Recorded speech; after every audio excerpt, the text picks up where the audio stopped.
not allowed on this property. All right, all right, I understand. Next stop is jail. I guarantee you that I right now. understand, but Stopping squatters. Right now, there are almost 3,000 vacant properties around Columbus, marked by the dots you see on this map. Many run down and in poor condition. Thanks for joining us at 6. I'm Andrew Kinsey. And I'm Angela Ann. Yolanda is off tonight. Now, it is perfectly legal to own an empty house in Columbus, but it's against city rules to neglect it. And there are options available when that house next door becomes a neighborhood nightmare. 10 TV's Investigates takes a look at what happens when a vacant house becomes a squatter's paradise. Here's Tracy Townsend. The people who live on Safford Avenue are fed up. We're tired of it. There's trash all the time.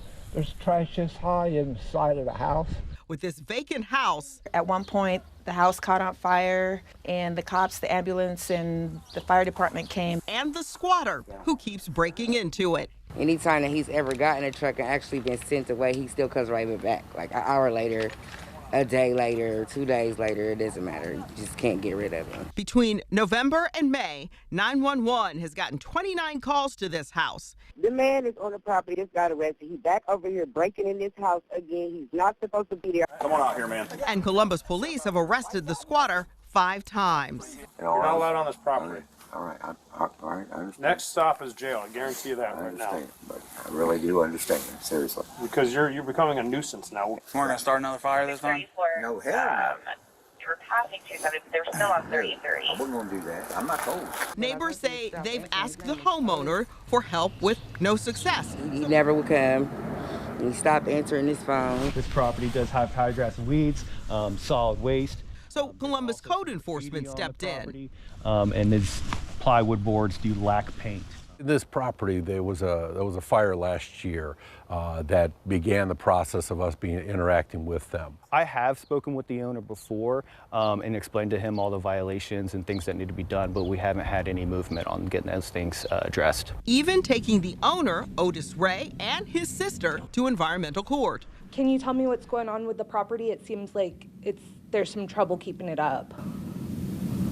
There's no trouble keeping it up.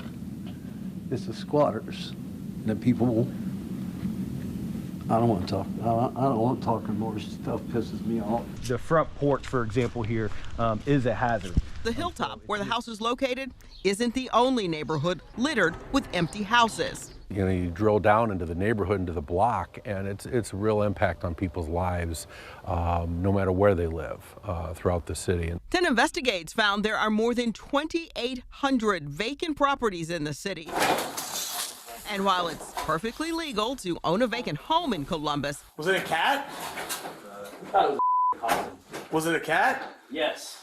It's against city code to neglect it. Bugs and vermin don't know political boundaries. They'll go into the house next door if they want. It's also attracting vagrants to there who want to, break in for whatever nefarious reasons, strip their property out. Tony Celebrezzi and Corey James work for Columbus Code Enforcement. They are the ones who respond when you call 311 to report a nuisance in your neighborhood. This property came to our attention through a 311 service request, which is how we receive all our complaints. They help homeowners get into compliance. That's always what we want.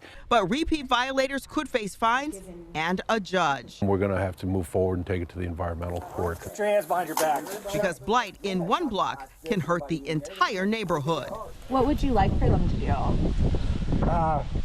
Concrete up the doors and the windows. If they're not going to sell this house to somebody that'll buy it, tear it down. Just make it an empty lot. For 10 Investigates, I'm Tracy Townsend. All right, so it's a big issue, right? So if you live next to one of these eyesores, what do? Well, call 311. Code enforcement will send out an inspector within a few days. If they find violations, they'll give the homeowner a deadline to fix the problems. You can even check out this website. We've posted the link right now on our website. It shows the conditions of properties across the metro area.